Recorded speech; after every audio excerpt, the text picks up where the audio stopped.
Welcome to Too Real for TV Podcast, Season 1, Episode 7. Today, we're embarking on a deep dive into a topic that might at first glance seem utterly surprising, perhaps even a little too real for TV for some. Yet it's rapidly gaining recognition not just as a peculiar novelty, but as a genuine, often profound solution to some very modern, deeply human problems.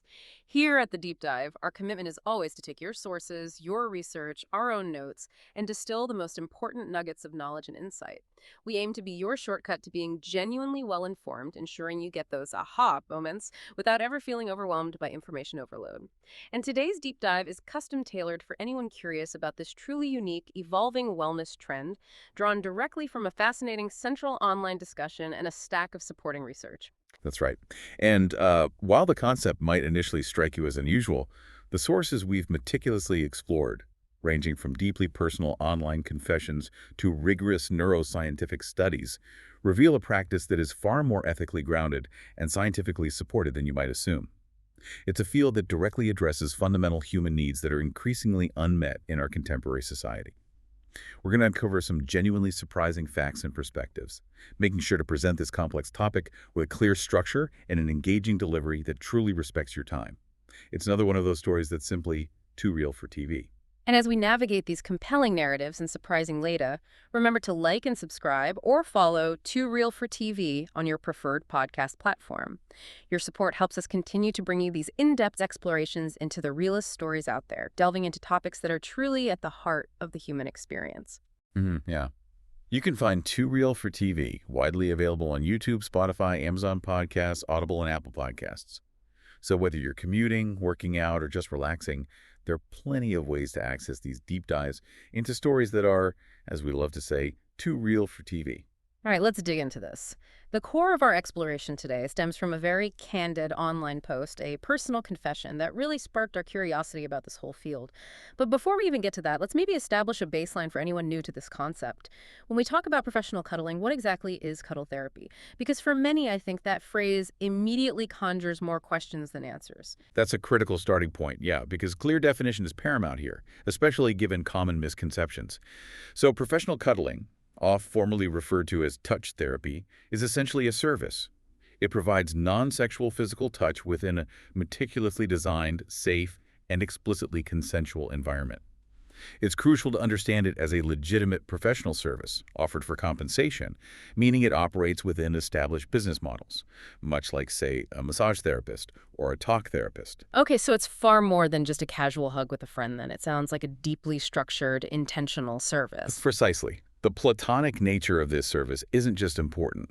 It is absolutely paramount and rigorously enforced. Our sources, including the explicit guidelines from places like Snuggle with Sam and insights from actual professional cuddlers we've looked at, make it unequivocally clear. There is no nudity whatsoever. No genital stimulation, no exchange of bodily fluids like saliva, and absolutely no touching of areas typically covered by undergarments. Right, non-negotiable. Exactly. These aren't suggestions. They are non-negotiable boundaries, meticulously established and verbally affirmed before and reinforced during every single session. Moreover, professional cuddlers aren't just random individuals. They are, in fact, trained professionals. Very well. Mind underscores this. They're equipped to offer a spectrum of physical contact, from simple hand-holding or a comforting arm around the shoulder to full-body hugs, spooning, or just sitting quietly together. Every interaction is carefully tailored to the client's expressed comfort levels and needs, ensuring a therapeutic, non-sexual experience. So it sounds like the client really dictates the parameters of the touch within those clear boundaries. Is it highly customizable? It is indeed. That level of customization is a key feature. Before a session even starts, both parties have a thorough discussion. Clear boundaries are set, mutual consent is meticulously ensured. It's a collaborative process designed to make both people feel completely comfortable and respected. So for instance, in that initial chat, a client can spell out their specific needs and preferences. If someone just wants to sit beside their cuddler, maybe holding hands while talking, or even just sitting in comfortable silence, that's perfectly fine. That's a respected option. Okay. But conversely, if a client seeks more extensive physical contact, like being held in a comforting embrace while lying down, that's also an option, provided, of course, it stays strictly within that agreed-upon non-sexual platonic framework. The professional cuddler then works diligently, within those explicitly agreed-upon parameters to provide the precise type of comforting affection and connection the client requires, always maintaining that steadfast, non-sexual, therapeutic focus. It's designed to be deeply personal and adaptable. Fascinating. It speaks to a very deliberate and thoughtful approach. But here's where it gets really interesting, and where our deep dive connects back to the broader societal landscape. Our sources unequivocally point to a profound, deeper societal need that is fueling the rise of this trend. Why now? Why are so many people seeking out this very particular kind of service? What's driving this phenomenon, which feels, honestly, too real for TV in its raw honesty? Right, that's the core of it, isn't it? And it truly comes down to what multiple authoritative sources describe as nothing less than an epidemic of loneliness. Very well. Mind, for example, highlights that millennials, a significant demographic, are particularly grappling with this pervasive sense of isolation.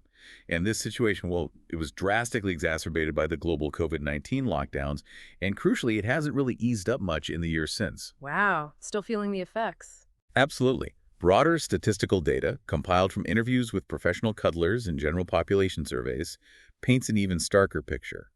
It indicates that approximately 40% of adults across various age groups admit to feeling lonely on a regular basis. And this isn't merely about feeling a bit sad or socially isolated now and then. It's about a deep, fundamental human need for connection that is simply not being adequately met in modern life. It's a widespread emotional deficit, you could say. So it's not just an occasional fleeting emotion. It's a pervasive, almost physiological deficit that affects a huge chunk of the population. That's powerful. It absolutely is. And this widespread emotional void directly leads us to the concept of touch deprivation, often colloquially referred to as skin hunger. These terms even popped up organically within the comment section of that central online post we're discussing today. As one astute commenter succinctly put it, our skin is a giant organ that genuinely needs stimulation. Never thought of it quite like that. Right. And this isn't just poetic language. Very Well Mind and Experience magazine both emphatically underscore that touch deprivation is a very real, tangible, physiological, and psychological need. We've witnessed this dramatic, almost imperceptible societal shift where digital interactions, endless video calls, rapid-fire texts, curated social media feeds, have increasingly and often kind of insidiously replaced genuine in-person physical contact. This pervasive substitution has unfortunately resulted in a profound cultural deficit of touch. Yeah, you see that everywhere. Exactly. And Dr. Tiffany Field, a leading expert from the Touch Research Institute, quoted in Experience magazine, details how many individuals aren't entering into intimate romantic relationships as early as previous generations did. Or they're experiencing significantly less physical intimacy even within established relationships, largely due to the pervasive, somewhat isolating influence of social media. So it's almost as if we've collectively optimized for digital convenience and curated online personas, but perhaps at the inadvertent expense of primal, authentic human connection. The irony is quite stark. It's a profound irony indeed. And to compound this issue, consider the dramatic rise of solo living. A compelling Pew Research Center study, highlighted in Experience magazine, reveals a staggering 39% to 42% increase in U.S. adults living without a spouse or partner over just a decade. Wow, that much? Yeah, it's huge. This demographic shift means that more and more people are living alone, inherently reducing their natural, organic opportunities for everyday physical touch. Whether it's a casual hug from a family member, a comforting pat on the back from a friend, or the intimate touch of a partner. This societal trend further amplifies the acute need for services like professional cuddling, which emerge as a direct and quite ingenious response to this growing gap in modern human experience. It's filling a very real, tangible void that our digital, increasingly solitary lives have created. That paints a very clear picture of the underlying societal context. So, given this pervasive loneliness and touch deprivation, what does this all mean for the specific individuals who are actually seeking out these services? What are their deeply personal motivations? Our sources, particularly that central online post, truly dive into some very raw, very honest stories here. They absolutely do. One of the most striking and frankly poignant insights comes directly from that initial online user's confession, which kind of formed the bedrock of our research for this. This individual candidly admitted to feeling like a loser for paying $120 for an hour-long professional cuddling session. Despite this initial wave of self-judgment, they went on to detail how they carefully chose a cuddler based on look and vibe, and crucially, they clearly stated that they enjoyed the experience overall, even while they were still processing lingering feelings of guilt. That internal conflict. Exactly. That stark contrast between a profound met need and the societal judgment or self-judgment associated with it, it immediately reveals the complex emotional landscape many clients might navigate.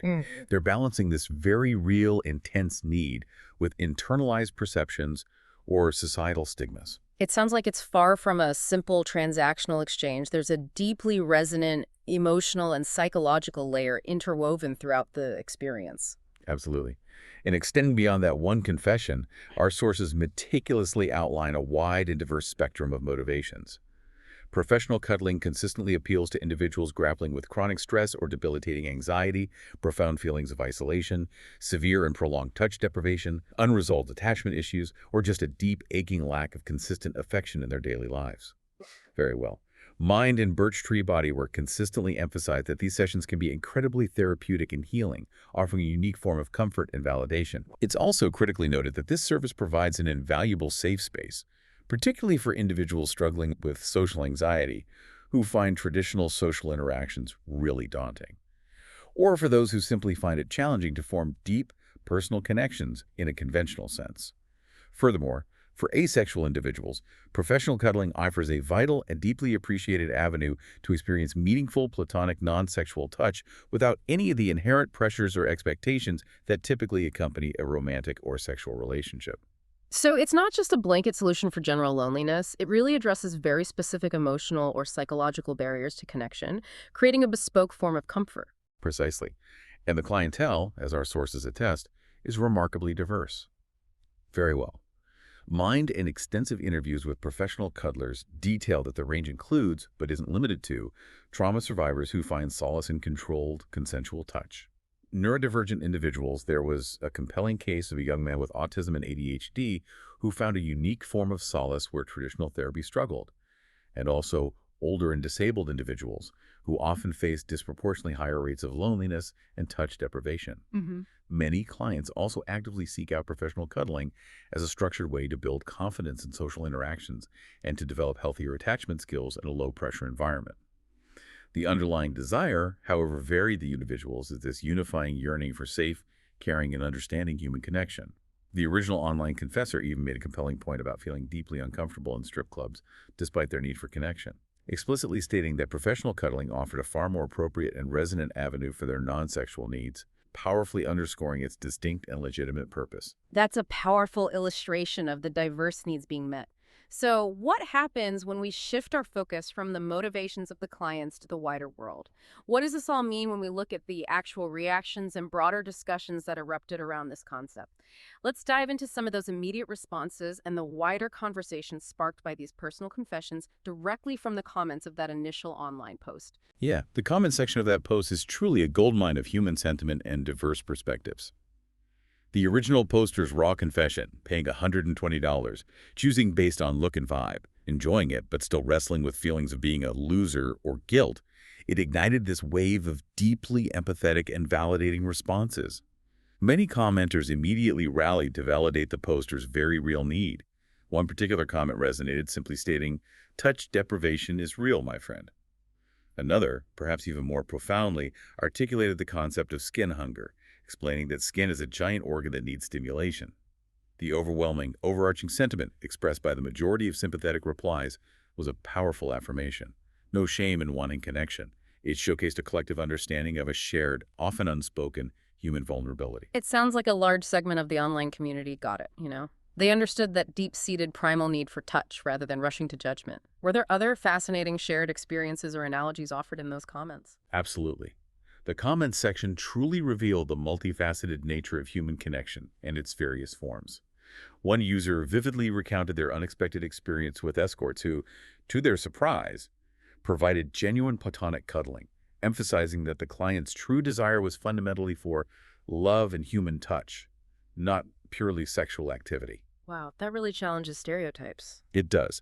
Another former stripper openly shared that a significant number of her customers would pay to enter VIP rooms not for sexual acts, but simply just to talk or cuddle, further highlighting a profound, often overlooked demand for non-sexual companionship. A former sugar baby who shared a living space with a professional cuddler provided maybe the most poignant anecdote.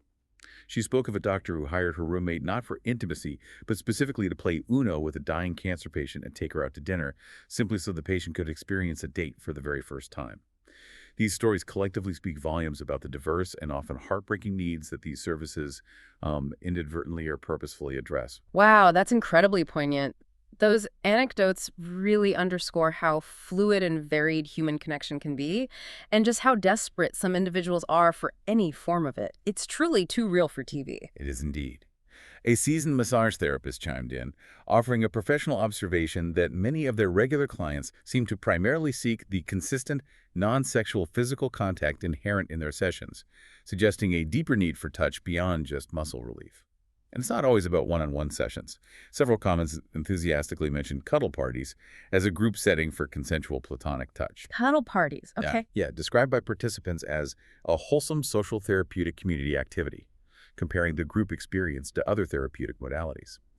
The most compelling analogy, however, was repeatedly drawn between professional cuddling and getting a massage. Commenters argued that if massage, which involves a stranger rubbing your body with oils, is widely accepted and normalized as therapeutic, then professional cuddling, which offers equally therapeutic non-sexual touch, should arguably be normalized as well. This framing shifts the perception from weird or taboo to legitimate therapeutic practice. That's a powerful reframing indeed. It truly challenges our societal norms around touch. Now let's turn our attention to the other side of this evolving equation. The professional cuddlers themselves. What are the insights, motivations, and indeed the very real challenges they face in providing this intimate service? Yeah, we gained some exceptionally direct and illuminating insights from professional cuddlers who actively participated in that same online thread, as well as from dedicated interviews. One user, Electronic Refuse 490, who identifies as a professional cuddler with nearly 7 years of experience, offered a profound perspective. They shared that for clients, it takes courage to reach out with your needs, acknowledging the vulnerability involved. But crucially, from their own standpoint, they stated that this field creates purpose in my life, indicating a deep personal fulfillment derived from their work. They strongly emphasized that clear communication and boundaries are key to the integrity and safety of the service. Right, communication and boundaries. Seems essential. Absolutely. However, they and other cuddlers didn't shy away from discussing the very real challenges. A significant one is that newer professionals get targeted by clients looking for more, meaning individuals attempting to push for sexual interactions. Another experienced cuddler echoed this, revealing they had to temporarily stop practicing due to the sheer number of men who thought it was a front for prostitution or wanted full access to me in my time. This highlights a persistent struggle against misperception and the need for constant vigilance. So it's not simply a business of warm embraces. There's a serious and ongoing need for safety protocols and robust boundary enforcement. It sounds like a lot of emotional labor involved, too. It absolutely is, and it involves significant emotional and often psychological labor.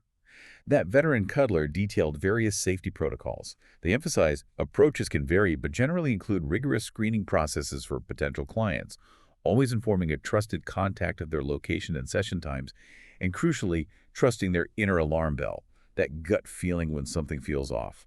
They noted that clients explicitly looking for more often weed themselves out early on through their blatant disregard for communication protocols. Beyond physical safety, cuddlers extensively discussed the emotional toll. Many spoke of the need to set energetic boundaries or engage in a form of cleansing after sessions, because, as one put it, they can end up taking on a lot of these EPL's inner turmoil through the intense emotional connection fostered by touch. A massage therapist, drawing a parallel, explained similar self-care practices like visualizing a waterfall to symbolically rinse away absorbed energies or consciously leaving stressors outside the session room. This concept of energetic hygiene is clearly crucial for longevity in the profession. It truly sounds like a deeply demanding yet personally rewarding profession for those dedicated to it. It seems so. Another former professional cuddler shared that while they found the work super sad at times, witnessing firsthand the profound desperation for connection, it ultimately made her a much kinder, more empathetic person. From a financial perspective, our sources indicate typical charges around $75 per hour in the UK, or about $120 per hour in the US, which matches what the original online poster paid. One insightful commenter even framed this cost pragmatically, suggesting it's comparable to an hour of talk therapy or significantly less than a good prostitute, positioning it as a justifiable expense for the unique non-sexual comfort it provides. That puts the financial aspect in a very pragmatic light, certainly. But despite all these outlined benefits and the growing professionalization, there's naturally skepticism and legitimate concern. What are some of those counterpoints and complexities raised by our sources, especially in contrast to the positive anecdotes we've heard? Well, one of the most significant and honest counterpoints comes from Alex Strauss, a writer for Experience magazine, who wrote about her own professional cuddling session. Her personal experience was notably different from the positive testimonials. She found the whole thing uncomfortable and ultimately unsettling and odd. She explicitly stated that it left her feeling less connected rather than more. She described repeatedly having to mentally remind herself that it was like touch therapy or a New Age-like massage. But she just couldn't shake off the inherent strangeness of the invited intimacy with a complete stranger. Her experience provides a crucial counter-narrative, reminding us it's not a universal fix and experiences can vary wildly. That's a starkly different reaction. What might explain that disparity? Is it about the expectation or maybe the nature of the connection itself? Psychology professor Rosanna Guadagno, also quoted in Experience magazine, offers a compelling perspective on this. She raises the critical question of whether cuddling with a stranger might actually magnify feelings of loneliness, precisely because it lacks the fulfillment of deeper relationships. She suggests that trying to find profound meaning or connection with someone you don't know in a transactional setting can paradoxically feel unsettling and unsatisfying. This highlights a core philosophical concern. Can a paid transactional service truly fill a void that often craves the organic, spontaneous, deeply personal connection of genuine human relationships? Right. It's like, is it a Band-Aid or a deeper solution? Exactly. And then there's the persistent societal perception that professional cuddlers constantly battle, a challenge explored by Cuddle Career. Questions like, is it secretly a weird sex thing? Is it a happy ending kind of deal? Are sadly common. The article details how some advertising images for cuddlers inadvertently blur lines with sex work, with certain professionals using photos in clubbing dresses and bikinis on their profiles, making it incredibly difficult for the public to discern the strictly platonic nature. This challenge isn't entirely unique, though. It mirrors the struggles the massage industry faced back in the 1980s, working hard to differentiate itself from illicit sex work. So professional cuddlers are navigating a public perception challenge that has historical parallels, trying to establish a legitimate identity. What about the actual safety concerns for the cuddlers themselves, which some of those online comments alluded to? Yeah, the safety of cuddlers was a frequently voiced concern online. Users repeatedly express worry, asking things like, is it not dangerous to meet up with strangers like this? Yeah. And hoping the cuddlers have someone watching out for them. Sure.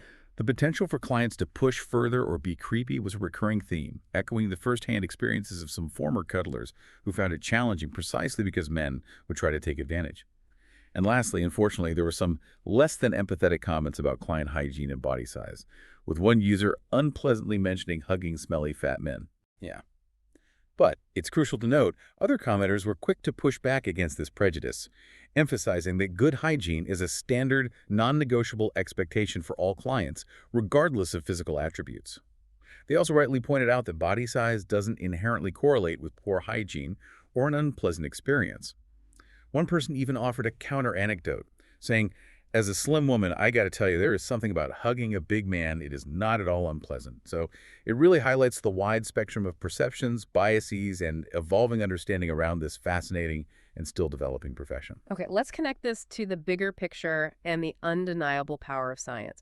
We've explored the societal need, the individual motivations, the complex perceptions. But what does rigorous science actually say about the profound impact of touch?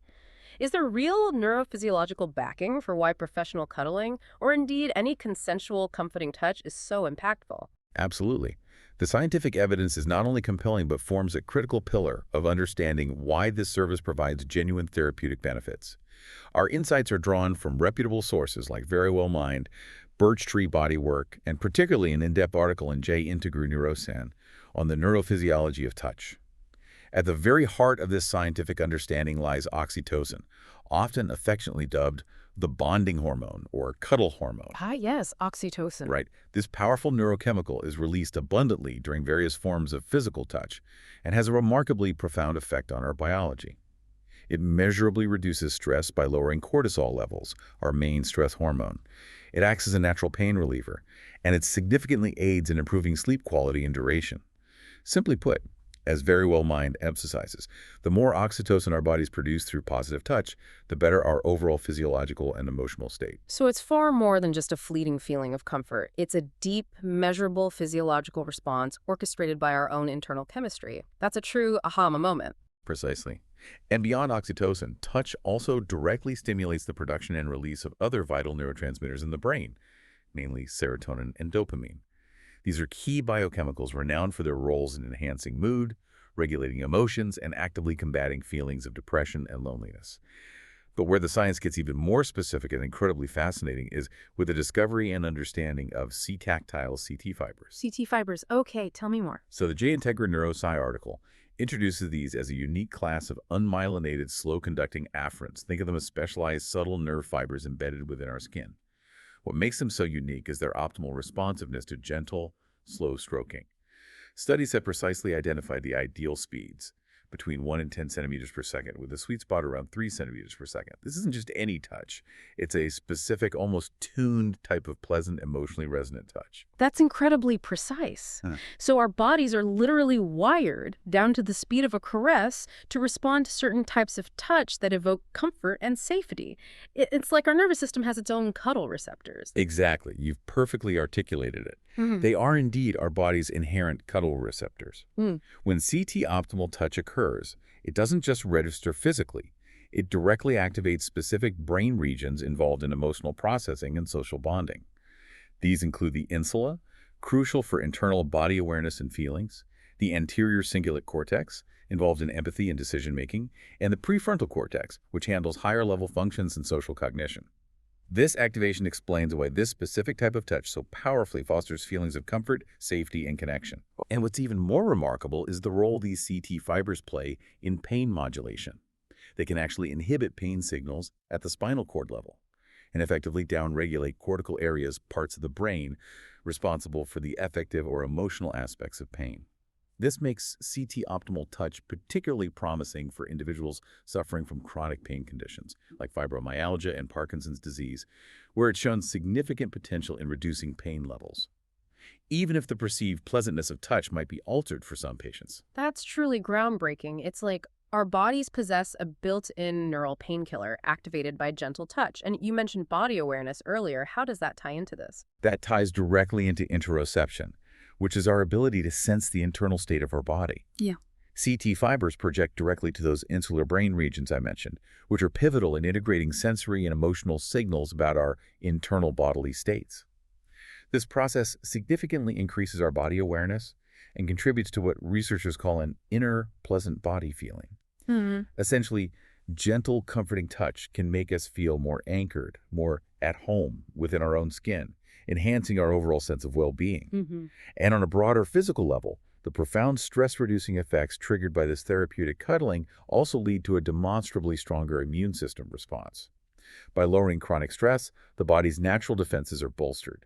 Plus, it contributes to better cardiovascular health by naturally lowering blood pressure. So it's not merely psychological comfort. It translates into tangible, measurable improvements in physical health. It's truly holistic. That's a truly powerful revelation, showing how the scientific backing for professional cuddling goes far beyond just feeling better. What about the broader therapeutic scope? What are the benefits that extend beyond simply addressing the loneliness epidemic? Yeah, the benefits, as synthesized from our sources, are remarkably holistic and far-reaching. In terms of mental health, professional cuddling has proven effective in significantly easing symptoms of anxiety, reducing the severity of depression, and even providing measurable relief for individuals struggling with PTSD.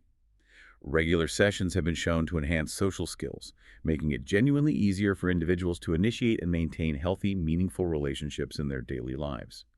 It also deeply reinforces a sense of self-worth and security, which is particularly vital for those who have experienced past trauma, loss, or have unresolved attachment issues. So it's not just a quick transactional fix for immediate loneliness. It sounds like something that can actively contribute to longer-term emotional healing, resilience, and even skill building. Exactly. For emotional healing, it provides a profound sense of security and comfort, which is particularly critical for individuals recovering after trauma or a significant loss. This consistent, consensual, positive touch actively boosts self-esteem and cultivates a deeper sense of self-worth. When we look at physical health, Beyond the remarkable pain relief mechanisms we discussed, sources like birch tree bodywork highlight significant improvements in sleep quality and a very real potential for strengthening the immune system, all directly attributable to the stress-reducing effects.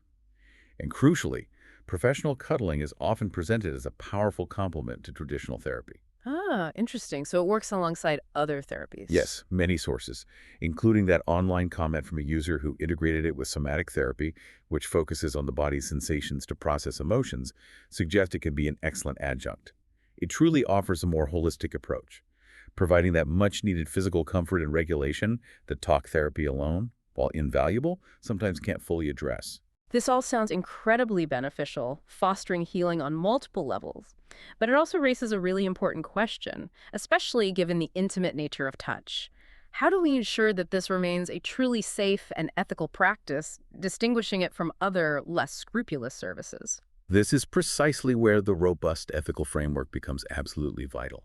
And our sources, like Cuddle Career, and especially Snuggle with Sam's Code of Ethics, are remarkably clear and stringent on this.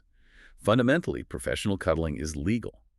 But its legality and its ability to firmly distinguish itself from sex work hinge entirely on meticulously defining and consistently maintaining clear, explicit boundaries.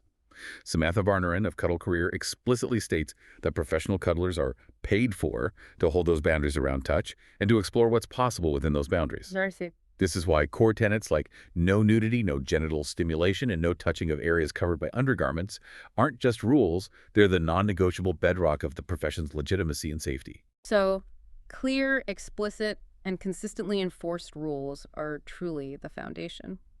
What about the specifics of professional conduct for the cuddlers themselves? What guidelines do they follow? Snuggle with Sam's Code of Ethics provides an incredibly comprehensive list. For professional cuddlers, it mandates things like non-discrimination.